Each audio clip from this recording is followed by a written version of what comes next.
डोकारे साखर कारखाना बँकेच्या ताब्यात 10,51,00,000च्या थकबाकीमुळे जप्ती. कर्जबाजारीपणाचा फटका. 24 वर्ष चाललेला कारखाना अखेर बंद.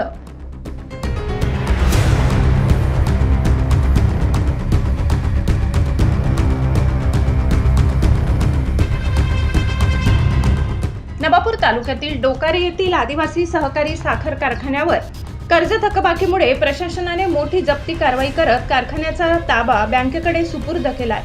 धुळे व नंदुरबार जिल्हा मध्यवर्ती सहकारी बँकेचे 10,51,00,000 रुपये थकीत राहिल्याने जिल्हाधिकाऱ्यांच्या आदेशानुसार मंगळवार 24 मार्च रोजी ही कारवाई करण्यात आली. तहसीलदार दत्तात्रय जाधव यांनी पोलीस बंदोबस्तात कारखान्याचा ताबा घेत तो अधिकृतपणे बँकेकडे हस्तांतरित केला. यावेळी मुख्य प्रवेशद्वार आणि प्रशासकीय कार्यालयांना कुलूप लावून संपूर्ण परिसर सीलबंद करण्यात आला. अचानक झालेल्या कारवाईमुळे परिसरात मोठी खळबळ उडाली. दरम्यान कारखान्याने या कारवाई विरोधात छत्रपती संभाजीनगर येथील ऋण वसुली अधिकरणात स्थगितीसाठी अर्ज दाखल केला. मात्र न्यायालयाने तो फेटाळल्यानंतर महसूल प्रशासनाने तात्काळ जप्तीची प्रक्रिया पूर्ण केली. कारवाईत कारखान्याची मुख्य साईट, वाहनतळ, पेट्रोल पंप, ETP विभाग, कर्मचारी वसाहत, शैक्षणिक कॅम्पस, नर्सरी, वृक्ष लागवड क्षेत्र, इतर स्थावर मालमत्तांचा ताबा घेतला. तहसीलदारांसह पोलीस निरीक्षक अभिषेक पाटील व त्यांच्या पथकाने ही कारवाई पार पाडली. सुमारे 26 वर्षापूर्वी आदिवासी विकासाच्या उद्देशाने सुरू झालेला कारखाना 24 वर्ष सुरळीत सुरू होता. मात्र गेल्या 2 वर्षांपासून कामकाज ठप्प झाल्याने परिसरातील ऊस उत्पादक शेतकरी आर्थिक अडचणीत सापडले. कारखान्याचे चेअरमन भरतभाऊ गावित यांनी सांगितले की कारखाना भाडेपट्टीवर देण्यात आला आणि संबंधित व्यवस्थापनाने देणी फेडायची होती. मात्र वारंवार नोटिसा, बैठका व आंदोलने करून कोणताही प्रतिसाद मिळाला नाही. त्यामुळे कारखाना जाणून बुजून बंद ठेवण्यात आल्याचा आरोप केला. या संपूर्ण घटनेमुळे नवापूर तालुक्यातील शेतकरी वर्गात चिंतेचे वातावरण निर्माण झाले असून कारखान्याचे भवितव्य काय याकडे सर्वांचे लक्ष लागले.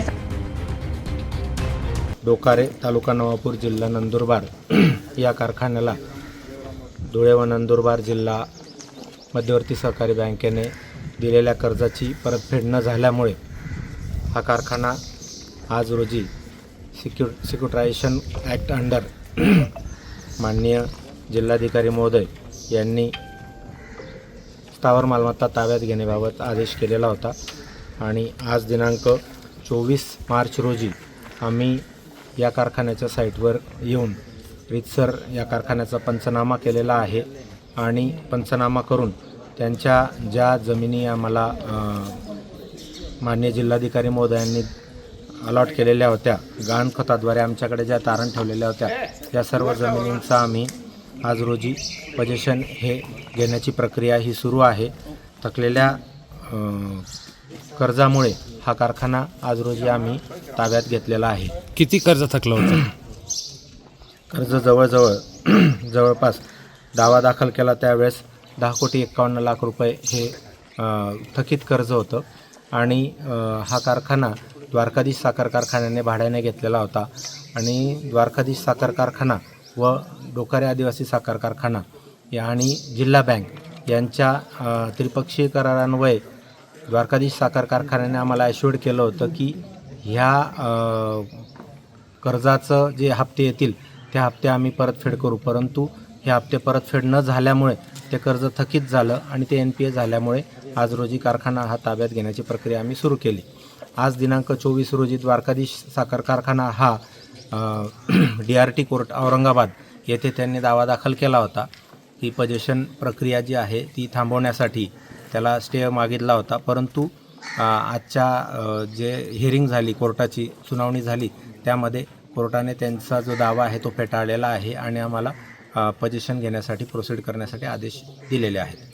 आदिवासी कारखाना हा ऑक्टोंबर महिन्यामध्ये 2021ला कराराने द्वारकाधीश कारखान्याला देण्यात आला आणि जेव्हा हा देण्यात आला तेव्हा कुठल्याही संचालक मंडळाला याची कल्पना नव्हती. जेव्हा आमची नवीन बॉडी त्या ठिकाणी बसली आणि नवीन बॉडी बसल्यानंतर तेव्हा आम्हाला कळलं की या कारखान्यावरती जवळजवळ 17 कोटी रुपये हे कर्ज बाकी आहे आणि त्यानंतर द्वारकाधीश आणि आदिवासी कारखान्याने तेव्हाच्या संचालक मंडळाने तत्कालीन चेअरमन यांनी त्यांच्याशी जो करार केला होता त्या करारामध्ये स्पष्टपणे नमूद केलेलं आहे की हे 17 कोटी रुपये त्यांनी 5 हप्त्यामध्ये हे DDC बँकेला परत करावे आणि ज्यावेळेस हा कारखाना आपल्या ताब्यात आला, आपण त्याच्यावर संचालक म्हणून चेअरमन म्हणून बसलो, तेव्हा 2 हंगाम हा सुरळीतपणे त्यांनी चालवला द्वारकाधीश कारखान्याने आणि 2दा त्यांनी हप्ते भरले. पण त्याच्यानंतर मागील 2 वर्षापासून हा कारखाना हा बंद अवस्थेत आहे. त्याच्यामुळे जे जिल्हा सहकारी बँकेचं देणं लागतं कर्ज आहे, ते कर्ज यांनी वेळेवर फेडलं नसल्यामुळे आज ही परिस्थिती निर्माण झालेली आहे. जे जिल्हा मध्यवर्ती बँकेचे DDC बँकेचे चेअरमन आहेत माननीय राजूबाबा कदमबांडे यांनी वेळोवेळी आम्हाला त्या संदर्भात पत्रही व्यवहार केला, स्वतः फोनवर बोलले, आमच्या मिटिंगा लावल्या. 3-4 मिटिंगाला मी स्वतः त्या ठिकाणी हजर होतो, पण द्वारकाधीश कारखान्याचे चेअरमन त्यांचे संचालक कोणीही त्या ठिकाणी उपस्थित झाले नाही. त्याच्यामुळे आज ही वेळ आलेली आहे. त्याच्यामुळे जर त्यांनी सुरळीतपणे हा कारखाना चालवला असता, हंगाम चालवला असता, तर आज ही वेळ आली नसती. आणि आम्ही जेव्हा शेतकऱ्यांचा आणि आमचा त्या ठिकाणी कारखान्या साईटवर एकत्रितरित्या आमची मिटिंग घेण्यात आली द्वारकाधीश कारखान्याची आणि आमची, तेव्हाही त्यांचे चेअरमन किंवा संचालक मंडळ उपस्थित नव्हते. त्यांचे मुख्य शेतकी अधिकारी यांना त्या ठिकाणी पाठवून दिलं. त्यांना कुठलाही अधिकार नसताना त्या ठिकाणी त्यांना पाठवून दिलं. फक्त बघ्याची भूमिका त्यांनी घेतली. आम्ही त्यावेळेसही पोटतिडकीने सांगितलं की कारखाना चालवण्यासाठी द्वारकाधीश कारखाना हा असमर्थ असेल आदिवासी कारखाना चालवण्यासाठी, तर आमचं संचालक मंडळ तेव्हाही तयार होतं, आजही तयार आहे आणि उद्याही तयार आहे. आम्ही त्यांच्याकडनं सांगितलं की हा कारखाना आम्हाला चालवायला द्या, तुम्ही तसं आम्हाला ॲफिडेविट करून द्या. आम्ही त्याप्रमाणे केलं असतं तर आज कारखान्यावर ही नौबत आली नसती. याला सर्वस्व जबाबदार हे मागचं संचालक मंडळ आणि ज्या द्वारकाधीश कारखान्याने हे घोळ घातलेला आहे याला सर्वस्वी जबाबदार ते लोक आहेत. सावंतांनी ही आडमुठीची धोरण केलं आणि हा आदिवासी शेतकऱ्यांचा कारखाना जाणून बुजून त्यांनी बंद पाडलेला आहे. याला सर्वस्वी जबाबदार हे द्वारकाधीशचे चेअरमन ते शंकरराव सावंत, सचिन सावंत आणि कैलास सावंत हे प्रमुख लोक याला जबाबदार आहेत. सम्राट V7 न्यूजसाठी प्रतिनिधी सैला गावित यांचा रिपोर्ट.